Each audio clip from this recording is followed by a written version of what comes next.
Have you ever used your phone as a TV remote? Just a few years ago, many Android phones could control televisions, air conditioners, projectors, and even home theater systems. All it took was a tiny feature hidden at the top of the phone, the IR blaster. Then, almost overnight, it disappeared.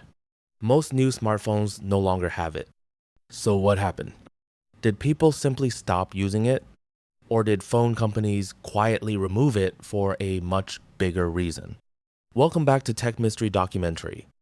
Today, we're uncovering the hidden reason IR blasters vanished from modern smartphones. The IR blaster was surprisingly simple. It worked by sending invisible pulses of infrared light. Those pulses acted just like the signals from your TV remote. With the right app, your phone could change channels, adjust the volume, turn on an air conditioner, or even control a projector. For many people, it replaced an entire drawer full of remote controls. It was convenient, reliable, and it worked without Wi-Fi or Bluetooth. So if it was that useful, why did it disappear from almost every smartphone? The answer begins with a technology that slowly took its place. As smart homes became more popular, the devices around us started changing too. New televisions gained Wi-Fi. Speakers connected through Bluetooth. Streaming devices came with mobile apps. Instead of using infrared signals, many gadgets could now be controlled over the internet. That meant your phone no longer needed to point directly at the device.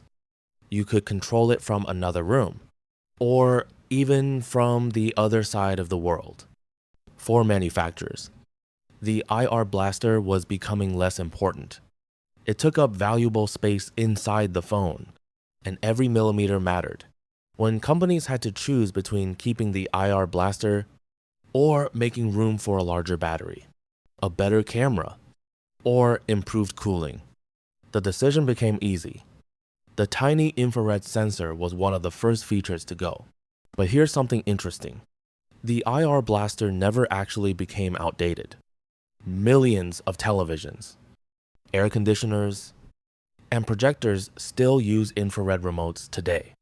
In fact, many homes still have devices that can't be controlled over Wi-Fi at all. So why don't flagship phones bring the feature back? Because most people never used it regularly. Manufacturers study how customers use their phones. When a feature is only used by a small percentage of people, it becomes difficult to justify keeping it, especially when that space could be used for something almost everyone notices, like a bigger battery, a thinner design, or more powerful cameras. Sometimes, useful features don't disappear because they stop working. They disappear because they stop being a priority. So, why did IR blasters vanish from smartphones? Not because the technology failed, and not because infrared stopped working. They disappeared because smartphones evolved. Every new generation demanded bigger batteries, more powerful processors, larger camera systems, and thinner designs. Something had to give. For most manufacturers, the small infrared sensor wasn't worth the space anymore. Ironically, some brands still include it today, proving the technology was never obsolete, only less important. So the next time you pick up an old phone and use it to control your TV, remember this. You're holding a feature that quietly disappeared, not because it couldn't keep up, but because the smartphone industry chose a different future. And that's the hidden reason IR blasters vanished from modern smartphones. If you enjoyed uncovering this tech mystery, don't forget to like this video, subscribe to Tech Mystery Documentary, and turn on notifications so you never miss the hidden stories behind the technology shaping our everyday lives. Thanks for watching, and I'll see you in the next documentary.